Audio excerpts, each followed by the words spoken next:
అందరికీ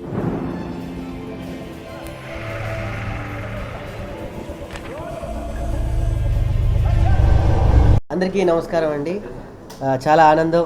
నా సినిమా మొదలు పెట్టినప్పటి నుంచి ఈరోజు వరకు ఇక్కడ ఇంద్రకీలాద్రి అమ్మవారి దర్శనం వరకు కూడా అంతా బ్రహ్మాండంగా దిగ్విజయంగా ఎటువంటి ఆటంకాలు లేకుండా ఏ నెగిటివ్ సెన్స్ కూడా నా దగ్గరికి రాకుండా అమ్మవారు నన్ను చాలా చక్కగా అంటే తన బిడ్డలాగా పరిరక్షించాడు.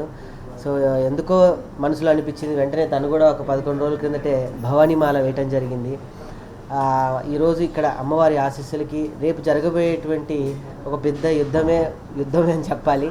22 నవంబర్ ప్రపంచవ్యాప్తంగా అటు తెలుగు 2 రాష్ట్రాల్లోనే కాకుండా ఆస్ట్రేలియా, అమెరికాలో నా సినిమా కేశవ చంద్ర రామావత్ షార్ట్కట్లో కేసీఆర్ ఈ సినిమా అంగరంగ వైభవంగా నా మొదటి సినిమా, నేను కలగన్న సినిమా. రేపు ఇదే సినిమా అవార్డుల వైపు కూడా వెళ్ళేటువంటి ఒక సినిమాని నేను మీ అందరికీ తెలుసు. మొదటి నుంచి జబర్దస్త్లో నేను ఏ స్థాయి నుంచి వచ్చి ఈరోజు ఏ స్థాయి వరకు ఉన్నాను అంటే అది కేవలం మీ అందరి ఆశీర్వాద బలమే.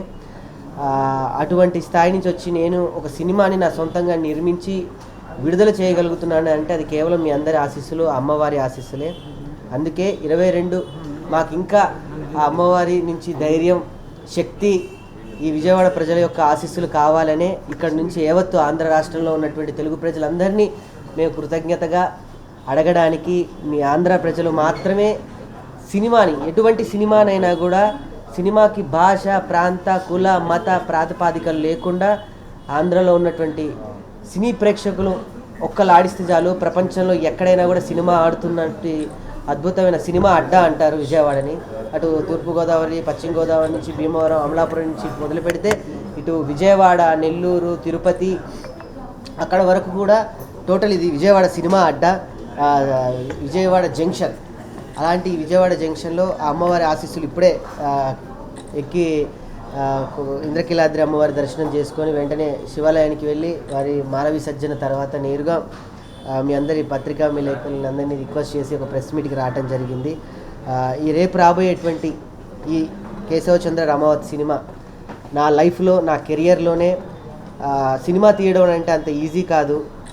మామూలుగా ఒక సినిమాలో నటించడం, లేదా ఒక కథ రాసుకోవడం, లేదా ఇంకొక రకమైనటువంటి స్టెప్ వేయడం. కానీ కథ రాసుకొని ఒక ఓన్ బ్యానర్ పెట్టుకొని నిర్మించి దాన్ని ఎంత కష్టమో మీ అందరికీ తెలుసు. అన్నం ఒక దగ్గర నుంచి తెచ్చుకుంటే ఓకే, కూర ఒక దగ్గర నుంచి తెచ్చుకుంటే ఓకే, కానీ మన ఇంట్లోనే మన అమ్మ ఒక కూర ఉండి, ఒక అన్నం ఉండి, ఒక చారు ఉండి, ఒక పప్పు వండితేనే ఎంత శ్రమ కూడినట్టు. అలాంటిది కొన్ని వందల మంది కార్మికుల్ని నా కోసం పనిచేశారు. ఇది నా యొక్క శ్రమ కాదు. ఈ సినిమా నా వెనుకున్నటువంటి ఒక పెద్ద సైన్యం ఈ సినిమాకి ముందుబడి నడిపించారు. దానికి ముఖ్య కారకులైనటువంటి ఈరోజు నేను ఇలా ఈ సినిమా చేయగలిగాను అంటే ఇంత పెద్ద పోస్టర్ మీద ఎక్కడో జబర్దస్త్లో కామెడీ చేసుకునే ఒక రాకింగ్ రాకేష్ ఈరోజు ఒక విజయవాడలో ఒక అద్భుతంగా ఇలా పోస్టర్ ముందు నేను మాట్లాడగలుగుతున్నాను అంటే అది మీ ఇచ్చినటువంటి ఆదరణ, ప్రేమ. ఈ సినిమాకి ముఖ్యంగా నాకు బాగా హెల్ప్ చేసి నన్ను ముందుండి నన్ను నమ్మిన మా అన్న రాఘవ గారికి, మా వదిన పుష్ప వదినకి కృతజ్ఞతలు. ప్రత్యేకంగా అమ్మవారి ఆశీస్సులు మా అన్న, మా వదిన మీద కూడా ఉండాలని మనస్ఫూర్తిగా కోరుకుంటూ, గరుడవేగ అంజీ గారు ఈ సినిమాకి దర్శకత్వం వహించి సినీ ఫోటోగ్రఫీ కూడా చేయడం జరిగింది. ఇంతకుముందు గరుడవేగ దానికన్నా ఇప్పుడు ప్రజెంట్గా ఇంకో 2 సినిమాలు చేయడంతో పాటు ఇంతకుముందు బుజ్జి ఇలారా, 10th క్లాస్ డైరీని, తమిళ్లో కూడా చాలా సినిమాలు చేసినటువంటి గొప్ప విజువల్ ఉన్నటువంటి సినీ ఫోటోగ్రాఫర్, డైరెక్టర్. నా సినిమా కథ చెప్పినప్పుడు మా ఇంట్లోనే వారు ఒప్పుకోవటం, వారి సినిమాకి తండ్రిగా ముందుండి ఒక క్యాప్టెన్ ఆఫ్ షిప్గా చేయటం జరిగింది. చరణ్ అర్జున్ గారు, నిజంగా చెప్పాలంటే సినీ ప్రేక్షకులకి చరణ్ అర్జున్ గారి పేరుని కొత్తగా పరిచయం చేయాల్సిన అవసరం లేదు. అప్పుడెప్పుడు రిలీజ్ అయిన స్టైల్ సినిమా నుంచి రా రమ్మంటున్న రణరంగంలో ఆ పాట దగ్గర నుంచి అక్కడ నుంచి ఒక అసిస్టెంట్ రైటర్గా మొదలైన తన ప్రయాణం విమానం సినిమాతో ఎక్కడో ఆకాశంలో దూసుకెళ్తున్న వ్యక్తి. తన మ్యూజిక్ బ్యాక్గ్రౌండ్ మ్యూజిక్ కానివ్వండి, మీ అందరు ప్రైవేట్ సాంగ్స్ కూడా వింటూ ఉంటారు చరణ్ అర్జున్ గారు, ఎంత అద్భుతంగా ఉంటాయో. నా సినిమాకి ఇంత గొప్పగా 4 సాంగ్స్ ఇవ్వటం జరిగింది. ఆ 4 సాంగ్స్లో ఒకటి యాడీ, ఒకటి కాశల శ్యామ్ గారు రాయటం జరిగింది. ద మోస్ట్ ఫేమస్ వాయిస్ అయినటువంటి రామ్ మిర్యాల గారి పాట జరగడం జరిగింది. రెండో పాట వచ్చేసి హైదరాబాద్ సాంగ్, మా సాకేత్ అన్న, నా సొంత అన్న కన్నా ఎక్కువ నా కష్ట నష్టాలు అన్నింటిలో ఉంటాడు మా సాకేత్ అన్న, ఆయన పాడటం జరిగింది. చరణ్ అర్జున్ గారే రాయటం జరిగింది. మూడో పాట కూడా చరణ్ అర్జున్ గారే రాయటం జరిగింది, పాడటం మాత్రం చరణ్ అర్జున్ గారు. ఇందులో అన్నిటికన్నా పక్కన పెడితే ద మోస్ట్ ఇంట్రెస్ట్ పాయింట్ ఏంటి అంటే, నా సినిమాకి ఆ రోజుల్లో ఉద్యమం టైంలో మా తెలంగాణ అంటే మా ఉద్యమం అనేది ఒక ప్రాంతానికి కాదు, అన్ని ప్రాంతాలకు వర్తిస్తుంది. ఉద్యమం అనేది ఎక్కడో జరిగినటువంటి ఏదో రాష్ట్రంలో చెగోవీరా స్టార్ట్ చేసినటువంటి ఉద్యమం ప్రపంచవ్యాప్తంగా ఇప్పుడు ఆయన ఫోటోలు వేసుకుంటూ ఉన్నాం. అదే ఫోటోల్ని మనం ఇప్పుడు పవన్ కళ్యాణ్ గారి ఫోటోలుగా మనం ఎంతో ఉద్యమం, ప్రతిదీ కూడా ఉద్యమమేనండి. ఈరోజు అంత స్థాయిలో ఉన్నారు పవన్ కళ్యాణ్ గారు అంటే కూడా ఇన్ని సంవత్సరాలు, ఒక 10 సంవత్సరాల ఉద్యమంలోనే ఏది ఒక రాత్రి వచ్చేది కాదు, ఒక పగలిపోయేది కాదు. ఒక ఉద్యమమే ఈరోజు ఇంత అద్భుతంగా ఒక గొప్ప స్థాయిలో ఉండటానికి చేసింది. ఆ ఉద్యమంలో మా ఇటువంటి పాటలు అయితే ఉద్రేకాన్ని క్రియేట్ చేయడం జరిగిందో అంత గొప్ప గోరెటి వెంకన్న గారి స్వరజతులు పదగతులు పాట నా సినిమాకి మొదటిగా ఉపయోగపడి నా సినిమాను కూడా ఒక ఉద్యమంలో ముందుకు నడిపించి ఈ సినిమాని ఇప్పటిదాకా నడిపించింది. అది మను గారు, కల్పన గారు పాడారు. సో చరణ్ అర్జున్ గారికి మా విజయవాడ అభిమానులందరి తరపున కూడా అన్న మీకు కృతజ్ఞతలు.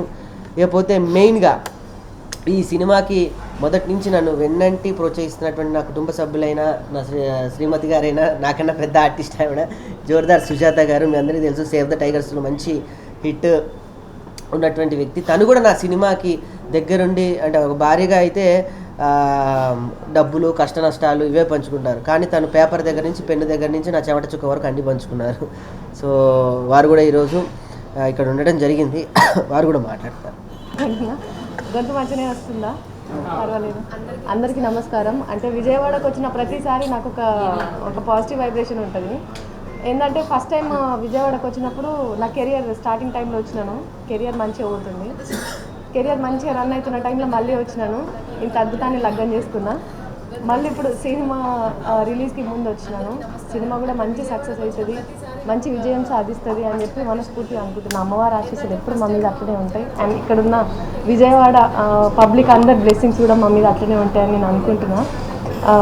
ఎప్పుడు ధమాక్లో కూడా రాకపోతుండే మాల వేసుకోవాలి, అమ్మవారి దీక్ష తీసుకోవాలి అని చెప్పి. సినిమా తీయడం అనేది అంత చిన్న విషయం కాదు. దాని సినిమా తీసినా కూడా రిలీజ్ చేయడం అనేది అంత చిన్న విషయం కాదు అని చెప్పి సినిమా తీసిన తర్వాత అర్థమైంది. మాకున్న శక్తి సరిపోదు, ఇంకా ఏదో మాకు పాజిటివ్ వైబ్రేషన్ కావాలి అని చెప్పి లైఫ్లో ఫస్ట్ టైం అమ్మవారి దీక్ష తీసుకున్నా 11 రోజులు. అది కూడా కనకదుర్గమ్మ దగ్గరికి పోతేనే నేను అనుకున్నది జరుగుతుంది అనే ఒక పాజిటివ్ వైబ్రేషన్తో ఉండే. ఇవాళ 11 రోజులు అయిపోయింది కాబట్టి అమ్మవారి దగ్గర మాల విసర్జన చేసి మీ అందరినీ కలవడం కూడా చాలా సంతోషంగా ఉన్నది. సినిమా అంటేనే తెలుగు ప్రజలందరిట్లలో కూడా ముఖ్యంగా చెప్పుకునేది ఆంధ్ర ప్రజలు ఎక్కువ ఆదరిస్తారు. చిన్న సినిమా అని కాదు, పెద్ద సినిమా అని కాదు, సినిమా అనేది ఇక్కడున్నంత ప్యాషన్ వేరే ఎక్కడ మేము చూడలేము అసలు. అందుకోసమనే ఇక్కడ నుంచే మా అడుగులు కూడా మొదలు పెట్టాలి అని చెప్పేసి సినిమా స్టార్ట్ చేసేటప్పుడు కూడా దర్శనానికి వచ్చినాము. అండ్ రిలీజ్కి ముందు కూడా వస్తే మంచిగా ఉంటుందని వచ్చినాము. సినిమాకి సంబంధించిన అన్ని విషయాలు ఈయనకు చెప్పిండు, కానీ సినిమా విషయం గురించి నేను చెప్తా.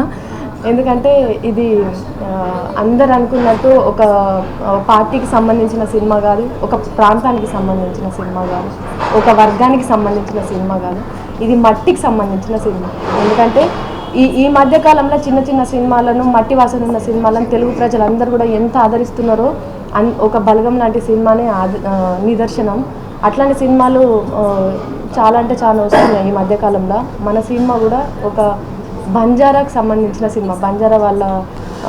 బంజారాలో పుట్టిన ఒక బావ మర్దల లవ్ స్టోరీ ఉంటుంది, ఒక కుటుంబానికి సంబంధించిన ప్రేమలు ఉంటాయి, ఒక ఊరుకు సంబంధించిన అనురాగం ఉంటుంది. ఊరిని వదిలిపెట్టిపోతుంటే ఎంత బాధ ఉంటుంది, ఎట్లుంటుంది అనేది ఈ సినిమాలో మనకు మంచిగా చూపిస్తారు అన్నట్టు. అంటే ఏజ్తో సంబంధం లేకుండా ప్రతి ఒక్కరు, చిన్నోళ్ళ దగ్గర నుంచి పెద్దోళ్ళ వరకు ప్రతి ఒక్కరు పోయి చూడాల్సిన సినిమా ఇది. అందరూ ఖచ్చితంగా ఫస్ట్ డే 365 రోజులలో మనం దేనికో ఒకదానికి ఖర్చు పెడుతూనే ఉంటాం పైసలు. కానీ ఈ శుక్రవారం రోజు ఒక్క 200 రూపాయలు మీరు కాదనుకొని గడప దాటి వచ్చి థియేటర్ వరకు వచ్చి మీరు సినిమా చూడండి. డెఫినెట్లీ నేను 200 పెట్టిన దానికి ఉట్టిగానే అనవసరంగా పెట్టినా అనే ఫీలింగ్ అయితే మీకు రాదు. అరే 200 పెట్టినందుకు నేను నా ఊరిని గుర్తు చేసుకున్నా, నా కుటుంబాన్ని గుర్తు చేసుకున్నా, అరే చిన్నప్పుడు నాకు కూడా ఇట్లాంటి ఒక మర్దలు ఉండే, నా మర్దలను గుర్తు చేసుకున్నాను మీరు అందరు ఖచ్చితంగా అనుకుంటారు. అంటే ఒక బావ మర్దల కథ అంత మంచిగా ఉంటుంది. జీవితంలో అన్ని ప్రేమలు సక్సెస్ అవ్వాలని కాదు, కొన్ని ప్రేమలు అన్నీ గుర్తుండిపోతాయి కదా. సో అందరి లైఫ్లలో అట్లాంటివి ఉంటుంది, వాళ్ళందరూ ఖచ్చితంగా కనెక్ట్ అవుతారు. అండ్ ఒక తండ్రి కొడుకుల మధ్యలో ఎట్లుంటుంది అంటే తండ్రి ప్రేమని చెప్పుకోలేక కొడుకు తండ్రి మీద ఓ భయము, ఆబ్వియస్లీ కొడుకులకు తండ్రి అంటే భయం ఉంటుంది, తల్లి దగ్గర గారాభం ఉంటుంది. సో అది ఆ ఎలివేషన్ కూడా ఈ సినిమాలో చాలా మంచిగా ఉంటుంది. ఎవరైనా సరే అంటే తండ్రి కొడుకులే కావచ్చు, తల్లి బిడ్డలే కావచ్చు, బావ మరదలే కావచ్చు, తాత మనవల్లే కావచ్చు, ప్రతి ఒక్కరు కూడా బాగా కనెక్ట్ అయ్యే సినిమా ఇది. మీ అందరికీ బాగా నచ్చుతుందని మనస్ఫూర్తిగా కోరుకుంటున్నాను. అండ్ ఇంకొక హ్యాపీ విషయం ఏంటంటే మై షోలో ఫస్ట్ విజయవాడలోనే ఓపెన్ అయింది. మా తెలంగాణ సినిమా ఆంధ్రాలో ఫస్ట్ ఓపెన్. నిజంగా ఇది ఎంత హ్యాపీనెస్ విషయం మా ఇద్దరికి అంటే మా గణేష్ మా తమ్ముడు చెప్పారు. జస్ట్ గుడి నుంచి ఇట్లా బయటకు వచ్చి అన్న ఎక్కడ ఓపెన్ అవ్వలేదు, విజయవాడలో దర్శనం చేసుకొని కిందకి దిగాం. ఏ థియేటర్ అది? ఇక్కడ విజయవాడలో ఫస్ట్ థియేటర్ నాకు అలాట్మెంట్ చేయడం జరిగింది. ఫస్ట్ నా సినిమా భయపడ్డా, ఈ సినిమా పేరు పెట్టుకొని వెళ్తున్నాం ఆంధ్రాలో ఏం జరుగుతుందా అని. నిజంగా సినిమా ప్రేక్షకులను మేము మెప్పించారు. మేము ఏ సినిమానైనా ఆడించగలం, సత్తా ఉంది, సినిమా మాత్రమే నమ్ముతున్నాం అని నిజంగా ఆంధ్ర ప్రజలు నిరూపించారు. దయచేసి ఇదంతా మన తెలంగాణ ప్రజలు కూడా చూసి నేర్చుకుంటే చాలా బాగుంటుందని నా ఉద్దేశం.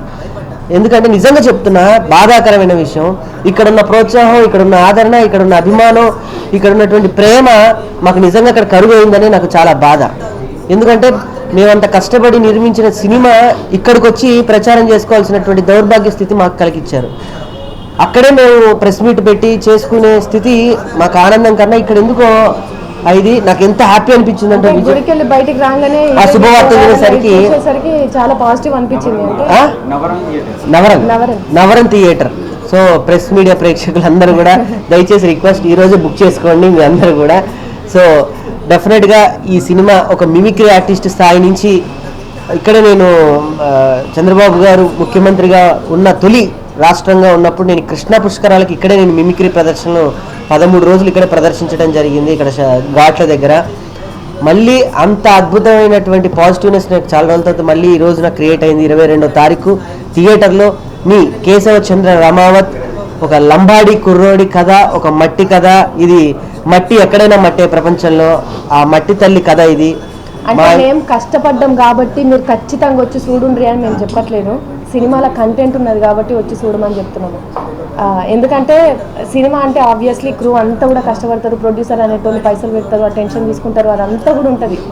ఆ ప్రెజర్ అంతా కూడా సినిమా తీసేటోళ్ళకు కామన్గా ఉంటుంది. కానీ కంటెంట్ ఉన్నది కాబట్టనే ఖచ్చితంగా మీరు వెళ్ళి చూస్తే మీరు అందరు సంతోషపడతారు అని చెప్పి మేము ప్రౌడ్గా మేము చెప్పుకోగలుగుతున్నాము. నిజంగా కూడా సినిమా కథ అనుకున్న దగ్గర నుంచి ఈయన నేను కట్టుకున్న దాన్ని కాబట్టి నా భర్త కష్టం ఏంది అనేది నాకు అర్థమవుతుంది, నాకు తెలుస్తుంది. నిజంగా కూడా చాలా కష్టపడ్డారు, కష్టపడాలి. ఎందుకంటే చిన్న దానికి మనం కష్టపడితేనే దాని నుంచి ఏదైనా అవుట్పుట్ వస్తే మస్తుగా ఆనందపడతాము. కానీ ఇది మంచి కంటెంట్ ఉన్న కథ కాబట్టి మీరు ఎంత కష్టపడండి, ఎందుకంటే సినిమా అవుట్పుట్ అంత బాగుంటుంది కాబట్టి. సో మీరందరూ తప్పకుండా థియేటర్ దగ్గరకు వచ్చి కంటెంట్ ఉన్న సినిమాని కాబట్టి ఆదరిస్తారని మనస్ఫూర్తిగా కోరుకుంటున్నాను. సో అందరు రండి. 22వ తారీఖు శుక్రవారం రోజు మంచి రోజు రిలీజ్ అవుతుంది. మీరు అందరూ అమ్మవారి రోజు, శుక్రవారం అమ్మవారి రోజు కదా. అమ్మవారి రోజు ఇది కేశవ చంద్ర రమావత్ అనే టైటిల్ అనేది ఎందుకు ఎంచుకున్నారు? సార్, నా సినిమాకి ఇంకేదో టైటిల్ పెడితే ఇంత బజ్ వచ్చేది కాదు. ఇక్కడే కాదు, ప్రపంచవ్యాప్తంగా చాలామంది అంటారు నీకు ఏంటి రాజకీయాలతో సంబంధం, నీ వయసు ఎంత, నువ్వేంటి, నీ వెనక ఎవరున్నారని. నేను మిమిక్రీ చేసినప్పుడు నా వెనక ఎవరు లేరు, ఈ రోజు కూడా నా వెనక ఎవరు లేరు. కాకపోతే ఇప్పుడు నా వెనక ఎవరున్నారు అని చెప్పలేను, కానీ నా పోస్టర్ ఉంది, నేనే ఉన్నా, మళ్ళీ నా వెనక కూడా నేనే ఉన్నా, నా పక్కన ఇప్పుడు నా భార్య ఉంది, అంతే ధైర్యం, ఇంకేమీ లేదు. సో కేసీఆర్ అంటే కేశవ చంద్ర రమావత్ అంటే ఇది ఒక అభిమాని కథ. అభిమాని కథ. రేపు నాకు తెలిసి ఈ సినిమాని ఇక్కడ చంద్రబాబు గారి ఫ్యాన్ కూడా చేయొచ్చు, నాలంటే కుర్రోడు వచ్చి ఆమె ఫ్యాన్ ఆఫ్ సిబిఎన్ అని కూడా సినిమా చేయొచ్చు. కానీ సినిమాకి పేరుకి ఎటువంటి ఇది ఉండదు, ఒక ఇన్స్పిరేషన్.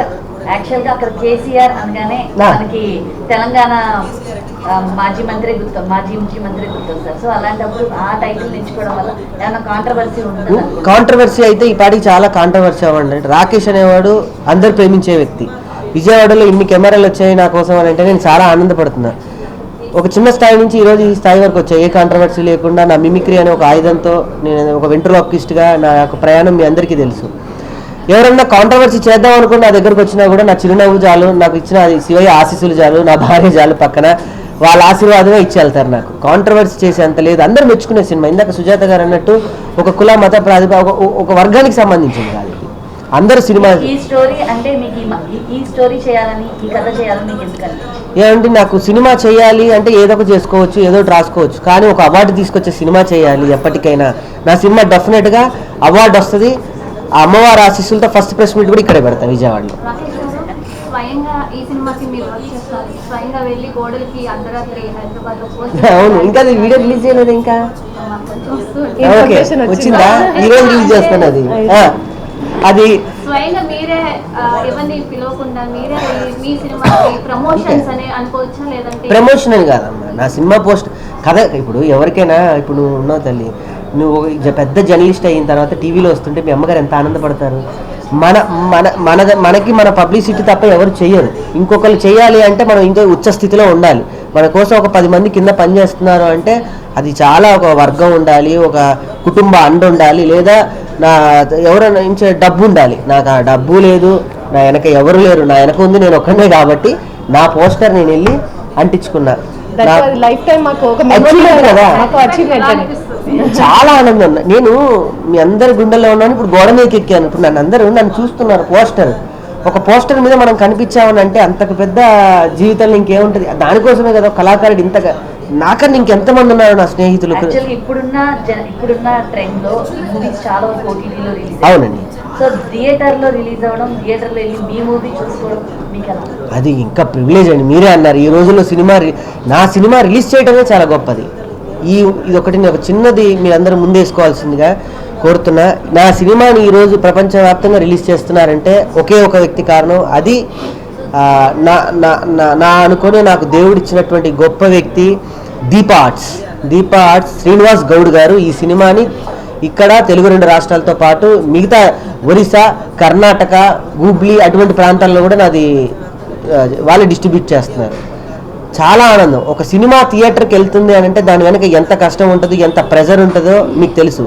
ఈ పేరు వల్ల ఆయనకి ఎన్ని ప్రెజర్స్ వచ్చినా నా మొహం చూసి ఈ సినిమా నేను డిస్ట్రిబ్యూట్ చేస్తున్నా, రాకేష్ అనేవాడు కనిపించాలి తెర మీద, ఈ అబ్బాయి చేసిన ఒక ప్రయత్నం తెర మీద కనిపించాలి అని ఒక కొడుకులాగా నన్ను నమ్మాడు ఆయన. సో ఈ విజయవాడ నుంచి అమ్మవారి ఆశీస్సులు మీకు కూడా ఉండాలి శ్రీనివాస్ గౌడ్ గారు. Thank you sir. మాలాంటి ఒక చిన్న ఆర్టిస్ట్ని చేసే చిన్న సినిమాల్ని మీరు ఇంకా ఎంకరేజ్ చేయాలి. బలగం సినిమాతో ఈ సినిమాని పోలుస్తున్నారు. బలగం సినిమా తెలంగాణలో ఇప్పటి వరకు చూపించినట్టు కొత్త కోణాన్ని, కొత్త క్లైమాక్స్ చూపించింది. ఈ సినిమాలో తెలంగాణలో ఇప్పటి వరకు చూపించినటువంటి కొత్త పాయింట్ కానీ కొత్త క్లైమాక్స్ కానీ ఉండబోతుందా? రెండోది, బలగం సినిమాకి దిల్ రాజు అనే ఒక బ్యాక్ బోన్ ఉన్నారు సినిమాకి. ఇప్పుడు మీ సినిమాకి మీరు గౌడ్ గారు చెప్తున్నారు కదా, ఇలా ఇండస్ట్రీ నుంచి ఎంతమంది సపోర్ట్? బ్యాక్ బోన్ నేనే. నా సినిమాకి నేనే బోను, నేనే అన్నీ. ఇప్పుడు శ్రీనివాస్ గౌడ్ గారు మీరు అన్నారు చూడండి, ఇప్పుడు ఏదైతే పేరు అన్నారు, ఒక పేరు, ఒక పెద్ద ప్రొడ్యూసర్ గారి పేరు చెప్పారు మీరు. సో ఒక సినిమాకి ఒక పెద్ద ప్రొడ్యూసర్ ఉంటేనే సినిమా ఆడుతుంది, దాన్ని ముందుకు తీసుకెళ్ళాలి అని ఒక అద్భుతమైన విషయం అండి. అది ఒక మంచి ప్రోడక్ట్ రిలీజ్ అయితే అది ఒక పెద్ద షోరూంలో ఉంటేనే దానికి ఒక అద్భుతమైనటువంటి సేల్స్ ఉంటుంది, డిమాండ్ ఉంటుంది. అదే సంతలో పెడితే ఎలా ఉంటుంది, అదొక రేట్ ఉంటుంది. కానీ నా సినిమా సంతలో పెట్టిన అదే రేట్ ఉంటుంది, అదే తీసుకొచ్చి ఏసీ మీరు షోరూంలో పెట్టినా అదే రేట్ ఉంటుంది. వజ్రం ఎక్కడైనా వజ్రమే. నా సినిమా నాకు వజ్రం లాంటిది. సో డెఫినెట్గా నా సినిమా రేపు అవార్డు వచ్చిన తర్వాత మీరు అన్న పేరు దిల్ రాజు గారు, ఆయనతోనే నేను ప్రకటిస్తాను ఈ అవార్డు. నాకు చాలా హెల్ప్ చేశారు ఈ విషయంలో దిల్ రాజు గారు కూడా. కానీ ఆయనకున్న ఇప్పుడు పరిస్థితుల్లో చేస్తున్న గేమ్ చేంజర్ ఒక పెద్ద టాస్క్ ఆయనకి. నాలాంటి ఒక ఆర్టిస్ట్ దిల్ రాజు గారి దగ్గరికి వెళ్ళి నేను మాట్లాడే స్థాయికి వచ్చానంటే నేను అక్కడే నా సినిమా హిట్ అయినట్టు. ఆయన ఇచ్చిన టైమే నాకు చాలా గొప్ప టైం. బలగం డిఫరెంట్ జోనర్.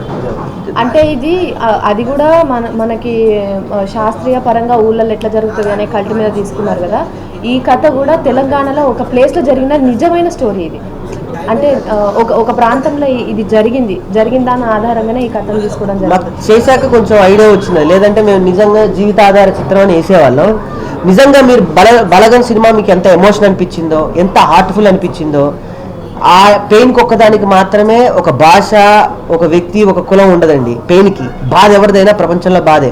అటువంటి గొప్ప బాధను నా సినిమాలో చూస్తారు. యాక్చువల్గా ఇప్పుడు బంజారాస్ అంటే వాళ్ళ కట్టు బొట్టు, వాళ్ళ లైఫ్ స్టైల్ ఇదంతా కూడా ఉంటుంది. అవునండి. సో అదంతా మీ దగ్గరికి వెళ్ళి చూసి వాళ్ళతో ఏమన్నా కొన్నాళ్ళు టైం స్పెండ్ చేసి ఈ స్టోరీ రాసుకునేటప్పుడు, ఈ క్యారెక్టర్స్ రాసుకునేటప్పుడు మీరు ఏమన్నా వాళ్ళతో టైం స్పెండ్ చేసి రాసుకున్నారా? నాకు అదంతా నేను రాసుకునేటప్పుడు కేశవరావుపల్లి అని ఒక ఊరుంది మా అక్కడే హైదరాబాద్కి దగ్గర 80 కిలోమీటర్ల దూరంలో. నాకు కొమరం అని, జబర్దస్త్ కొమరం మీ అందరికీ తెలుసు. ఆయన నాకు ఆ ఊరు చూపించారు.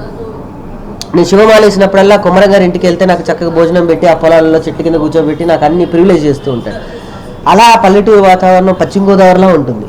ఏదైనా సినిమా చేయాలి అంటే మనం ఇటు వచ్చేయాలి.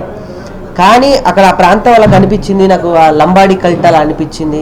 ఎందుకు నేను కథ అక్కడి నుంచి అల్లుకోకూడదు అనే ఒక ప్రయత్నంతో నేను స్టార్ట్ చేశాను. దట్టు ఈ సినిమా షూట్ చేసిన అన్ని రోజులు ఆ తండాలనే ఉండి సినిమా మొత్తం అక్కడే ఆర్టిస్టులు అంతా అక్కడే ఉన్నారు. 22 రోజులు అందరు ఆర్టిస్టులు అందరూ కూడా వాళ్ళతోనే ఉండి వాళ్ళు ఎట్లా మాట్లాడతారు అనేది వీళ్ళు కూడా దగ్గరుండి చూసి వాళ్ళు ఎట్లా బిహేవియర్ చేస్తారు అని చెప్పేసి మొత్తం అబ్జర్వ్ చేసి చేసిన. అంటే మేము ఊరికి వెళ్ళి వచ్చిన మాకు వాళ్ళందరూ ఎట్లుంటారు అనేది తెలియదు, కానీ మిగతా క్రూ అందరికి ఇప్పుడు హీరోయిన్కి వాళ్ళకి తెలియదు కదా. కానీ ఆ అమ్మాయి కూడా హీరోయిన్ కూడా వీళ్ళు ఎన్ని రోజులు ఉంటే అన్ని రోజులు తండాలో ఉండి వాళ్ళ మోడలేషన్ కానీ అదంతా కూడా మంచిగా నేర్చుకున్నారు. అంటే తండాలో ఉండి తీసిన సినిమా ఇదంతా. మీరు నిర్మాతగా కూడా మారారు. సో ఇల్లు అమ్మారని చెప్పారు, కార్లు అమ్మేశారని చెప్పారు. సో ఎలా ఇదంతా జరిగింది? నేను మారాను అని అంటే జీవితంలో మొత్తం ఇక్కడి నుంచి ఇక్కడికి మారలే. మార్పు అని అంటే నా మానసికమైనటువంటి మార్పు ఏం లేదు, తాత్కాలికమైన మార్పే. అవి కూడా మనకి అంత ఇంపార్టెంట్ ఏమి ఉండదు నా లైఫ్లో. ఒకప్పుడు పోయి ఒక పెద్ద ఖరీదైన వాచ్ పెట్టుకున్నాం, ఇప్పుడు దేవుడిది పెట్టుకున్నాం అంతే. కారు ఉంటుంది, కాళ్ళు ఉన్నాయి, రేపు అవన్నీ కూడా అశాశ్వతం. శాశ్వతమైనది ఒకటే, మార్పు లేని గుండె ఒకటి మాత్రమే. ఏది ఉన్నా ఏది లేకపోయినా ఆత్మస్థైర్యం ఉంటే చాలు. అది నేను పెద్దగా ఏమీ లేదండి. అంటే నన్ను నేను నమ్మకపోతే ఎవరు నమ్ముతారు అని సినిమాకి. మీకు మీరు నమ్మకపోతే, మీ ఇంట్లో వాళ్ళు నమ్మకపోతే ప్రపంచం మిమ్మల్ని నమ్మదు. ఫస్ట్ మనకి మనమే సేల్స్ బాయ్, మనకి మనమే ధైర్యం, మనకి మనమే బూస్టింగ్, మనకి మనమే క్రియేట్ చేసుకోవాలి మనం ఇన్బుల్ట్గా. తప్ప మనల్ని మనం నమ్మిన తర్వాతనే ఒక 10 మంది డెఫినెట్గా నమ్ముతారు అనే ఒక ఉద్దేశంతోనే నేను ఈ ప్రయత్నం ఒక ప్రొడ్యూసర్గా చేశాను. తప్ప నాకేదో వెనక నుంచి కోట్లు వచ్చో, లేకపోతే నాకేదన్నా బినామీ అయ్యుండో, లేకపోతే చాలామంది అనుకుంటున్నట్టు నేనేదో పెద్ద బీఆర్ఎస్ పార్టీకి నేనేదో పెద్ద అది కాదు. నేను ఒక కథని నమ్ముకున్నాను, ఆ కథని ముందుకు తీసుకెళ్ళడానికి నా ప్రయత్నం నేను. మరి ఎట్లా తీసుకొస్తాం? వాళ్ళందరినీ డబ్బులు ఇచ్చి తీసుకొస్తామా? ప్రేమ, ప్రపంచంలో ప్రేమ మాత్రమే మనల్ని మనుషుల్ని రప్పించగలదు. డబ్బు ఇస్తే అక్కడి వరకే ఉంటారు, మనసు ఇస్తే ఇక్కడ వరకు ఉంటారు. అవ్వలేదండి. అవార్డు వచ్చాక మీరు అన్న మాటకి టోటల్ ఫుల్ఫిల్ అయిపోద్ది ఈ సినిమాకి. అప్పుడు నేను ఎండ్ కార్డు వేస్తాను, అప్పటిదాకా పడుకోను. యాక్చువల్లీ ఈ సినిమాకి ఎండ్ కార్డు సినిమాలో పడుతుంది. నాకు ఎండ్ కార్డు ఎప్పుడంటే ఒక 3 అవార్డులన్నా దీనికి తెచ్చి పడుకోండి, మా ఆవిడ ముందు గర్వంగా 3 అవార్డులు వచ్చినాయి, ఓకే ఇప్పటికైనా నమ్ము అని అంటే అప్పుడు చాలా బాగుందండి, చాలా బాగుంది. అంటే ఒక విజయవాడలో నేను ఎప్పుడు ఒకసారి ఇక్కడికి వచ్చినప్పుడు చెప్తాను, నేను ఇద్దరిని దర్శించుకుంటాను. ఒకటి కొండ మీద మా అందరికీ నచ్చినటువంటి కనకదుర్గమ్మ, అందరినీ కాపాడుతున్న కనకదుర్గమ్మ, నన్ను కాపాడే మా రోజమ్మ అని డెఫినెట్గా నేను ఘంటాపదంగా చెప్తా. రాజకీయాలకు అతీతంగా నేను అంటే మీరు అన్నట్టు మీరు నిన్న నా ప్రీలీజ్ ఫంక్షన్లోనే రాజకీయాలు అతీతంగా అందరూ వచ్చారు. ఇంకొక ఆనందకరమైన విషయం ఏంటంటే మన భీమవరంలో జరిగిన ప్రభాస్ ఫ్యాన్స్ బర్త్డేలో కూడా ప్రభాస్ గారి ముందు కేసీఆర్ ఫ్యాన్ నమస్తే అని చెప్పారు. అయినా నన్ను ఎంత ఆదరించారు. రోజా గారి విషయం మీరు ప్రత్యేకంగా అడిగారు కాబట్టి, ఒక తల్లిగా నేను ఈరోజు కొడుకుగా ఇలా ఉన్నాను అంటే ఒక తల్లి ఎంత నిజమైన ఆనందపడుతుందో తను అంతకన్నా ఎక్కువ ఆనందపడుతుంది. తనకు కూడా అంత ఎక్కువ బాధ్యత ఉంది. ఆ అమ్మ బ్లెస్సింగ్స్తో నేను ఇక్కడికి రావడం జరిగింది. వస్తానండి, ఇవాళ రేపు ఫోన్ ఉండి చిన్న స్క్రీను పెద్ద స్క్రీను పెద్ద తర ఏమీ లేదండి. సోషల్ మీడియా కూడా చాలా ఇన్ఫ్లుయెన్సర్స్ ఉన్నారు, వాళ్ళే స్టార్స్. నిజం చెప్పాలంటే వాళ్ళకున్నంత ఫ్యాన్స్ ఎవరికి లేరు. నిజం చెప్పాలంటే ఒక సినిమా వస్తే కొంతమంది ఫ్యాన్సే ఉంటారు, సోషల్ మీడియాలో ఎప్పుడు ఉంటారు, వాళ్ళకి అసలైన ఫ్యాన్స్. నిజంగా చెప్తున్నాను, నా విజయవాడలో ఉన్న ఇన్ఫ్లుయెన్స్ అందరికీ కూడా నా సినిమాని ముందుకు తీసుకెళ్ళి నా సినిమాకి జనాలు తీసుకొచ్చేంత బాధ్యత మీకు అప్పచెప్తున్నాను. చెప్పండి, అంటే కేసీఆర్ గారి అభిమానం చెప్తున్నారు, అందుకే కేసీఆర్ అనే షార్ట్కట్ కామెంట్ పెట్టారు. ఎందుకని సినిమా ప్రమోషన్ లో కేసీఆర్ గారు కానీ కేటీఆర్ గారు కలిసి ఏమన్నా ట్రైలర్ కానీ లాంచ్ చేయించలేదు? ఫస్ట్ పాటనే కేసీఆర్ గారు రిలీజ్ చేశారు. ఫస్ట్ పాటనే పాట కేసీఆర్ గారు. నేను యాక్చువల్లీ ట్రైలర్ రిలీజ్ చేద్దాం అనుకున్నా. ట్రైలర్ అనేది అల్టిమేట్ కదా గోల్. అలాంటిది మొదటి పాటికే కేసీఆర్ గారు నన్ను పిలిపించుకొని కేసీఆర్ గారు నన్ను చూశారు. కేసీఆర్ గారిని కలవడం అంటేనే ఒక పెద్ద విషయం, ఆయన ఒక ప్రివిలేజ్. ఆయన కలవడం అంటేనే నాకు ఒక పెద్ద అవార్డు వచ్చింది, దాంతో సమానం. రేపు 22 ఈ సినిమా ప్రపంచవ్యాప్తంగా వస్తుంటే 23వ తారీఖు నేను ఉదయం 10 నుంచి లేదా మధ్యాహ్నం నేను పెట్టుకున్న టైంలో కేసీఆర్ గారికి నేను ఈ సినిమా చూపిస్తున్నాను. తప్పకుండా ఆయన బాధ్యత చూడాలి. ఆయన పేరు పెట్టినందుకు చూడాలని కాదు, తెలంగాణలో సంబంధించిన సినిమా ఆయనకి నచ్చినాయి పాటలు, సాహిత్యం నచ్చింది, పాటలు నచ్చాయి, కథలు నచ్చాయి. ఫైనల్ గా మీ లక్ష్యం ఆయన ఎవరు అడగ ఎలా అనిపిస్తుంది పాప పుట్టాక ఈ చేంజ్ అంతా ఎలా మీకు ఎలా అనిపిస్తుంది? చాలా మరి చూడడానికి బాగుంది కాదు, ఆత్మ సంతృప్తిగా ఉంది. ఇప్పుడు కదా జీవితం అంతా నిండు పౌర్ణమి అని అంటారు. బేసికల్లీ అందరూ ఏమంటారంటే ఇల్లు కట్టి చూడంటారు, నేను ఇల్లు కట్టేశా. పెళ్లి చేసి చూడంటారు, పెళ్లి చేసుకున్నా. సినిమా తీసి చూడు అంటారు, సినిమా చేశా. జీవితానికి 3 ఫుల్ఫిల్ అయిపోయాయి, ఇక చాలు అని. ఇక్కడ ఆగిపోతే నెక్స్ట్ సినిమా చేస్తారు ఏంటండి? సినిమాతో ఆగిపోద్దా నెక్స్ట్ ఇంకా సినిమా చేస్తారు? సినిమాతో ఆర్టిస్ట్ని ఎప్పుడు కూడా ఆగిపోతామని అడగొద్దు. బిజినెస్ మ్యాన్ అడగండి, బిజినెస్ మ్యాన్ ఎప్పుడైనా అడగండి ఈ మాట. సార్ మీరు ఎన్ని కోట్లతో ఆగిపోతారని అడిగితే నేను ఇన్ని కోట్లు నా టార్గెట్ సార్, 100 కోట్లు ఆగిపోతా అంటాడు. లేదా ఒక బట్టలు అమ్మే వ్యక్తిని అడిగితే సార్ మీ టార్గెట్ ఏంటంటే నేను ఒక పెద్ద షోరూమ్ కట్టుకుంటాను అక్కడితో ఆగిపోతానని అంటారు. ఆర్టిస్ట్కి ఎప్పుడు టార్గెట్లు ఉండవు సార్. రేపు కట్టగాలేంత వరకు తెర మీద కనిపించాలి సార్. రిజల్ట్తో సంబంధం లేదు. ఎవరు రిజల్ట్ ఏం లేదు గురుజీ. ఇక్కడ మనం ఒక మిమిక్రీ ఆర్టిస్ట్ నుంచి స్థాయికి వచ్చాం. రేపు సినిమా ఇది ఇది ఒకటి చాలా మంచి పాయింట్ సార్ మీరు అడిగింది. మనకి అంటే ఓటమి విజయం ఎలాంటివో సినిమా ఇక్కడ వరకు తీసుకొచ్చానంటేనే నేను సక్సెస్. ఒక చిన్న ఆర్టిస్ట్ అనేవాడు రేపు నేను సినిమా రిలీజ్ చేస్తున్నానంటే నా లైఫ్లో ఎంత పెద్ద సక్సెస్ మీకు తెలుసు. ఇప్పుడున్న పరిస్థితుల్లో మేడం అన్నట్టు థియేటర్ వరకు సినిమాని తీసుకురాగలిగానంటే, రేపు ఆఫ్టర్ కరోనా తర్వాత పెద్ద సినిమాలు పెద్ద బ్యానర్లు వాళ్ళు తప్ప ఇంకా వేరే సినిమాలు లేవు. నా సొంతంగా నేను నిర్మించి ఈరోజు ఇక్కడ తీసుకొచ్చాను అని అంటే ఒక సినిమాతో నేను ఇంత తెలిసినాడు. సినిమా మొత్తం మ్యాజిక్ తెలిసింది. ఇప్పుడు బొమ్మలే నాది ఉంటుంది నెక్స్ట్ సినిమా. తెలంగాణ ఆంధ్ర అభిమానులు మీకు చాలా హెల్ప్ చేశారు సార్ ఈ విషయంలో. ఏదైనా చెప్తున్నాను, నాకు అన్నం పెట్టి నాకు డబ్బులు ఇచ్చి నాకు మిమిక్రీ షోలు ఇచ్చి నాకు పెళ్ళిళ్ళలోను బర్త్డే పార్టీల్లోను నాకు ఇక్కడ ఉన్న ఆత్మీయులు నన్ను ఇక్కడ చాలా గోకుల్ టెక్స్టైల్స్ అని ఇక్కడ ఉంది కిషోర్ గారు, నాకు ఆయన తండ్రి సమానులు. ఇక్కడ నాకు ఎంతోమంది ఆత్మీయులు ఉన్నారు. ఇక్కడ పలకరింపు, ఇక్కడ అన్నం, ఇక్కడ అది ఇష్టం. అలాంటిది నా రేపు ఇక్కడున్న సక్సెస్ అంతా రేపు నా తెలంగాణ ప్రజలు కూడా, ఇప్పుడు నేను వచ్చి మాట్లాడుతుంది ఆంధ్రలో తెలంగాణ ఉన్న కళాకారులందరి తరఫున తెలంగాణ బిడ్డగా నేను మాట్లాడుతున్నాను. రేపు ఇంటికి వెళ్ళాక నా వాళ్ళు కూడా నాకు చక్కటి అరే మావాడు కూడా చెప్పాడు కదా పాపం అంత బాధ పెట్టాను, వెంటనే పంచపక్ష పరవాణాలు పెట్టాలి మా వాళ్ళకి అని అనుకుంటారు. సో ఇక్కడి నుంచి యాక్చువల్లీ ఇక్కడికి వచ్చి ఆంధ్ర ప్రజలను అడగాలి, కానీ ఇక్కడి నుంచి నేను మా తెలంగాణ ప్రజలందరిని అడుగుతున్నా, ఈ సినిమా మీది, ఈ సినిమా మనది, ఈ సినిమా మట్టి వాసన పల్లె పట్టు తేనె లంబాడి అంతా మనది.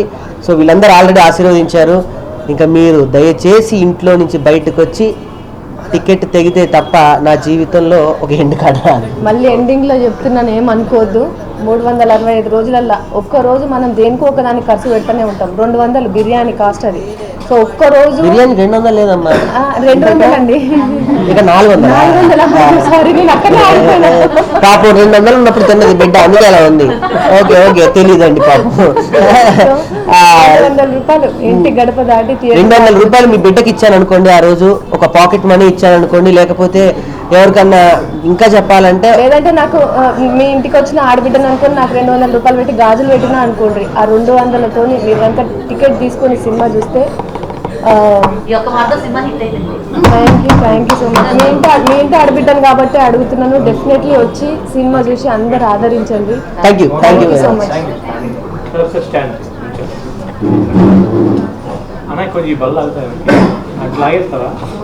ఈ వెహికల్ తీసుకోండి.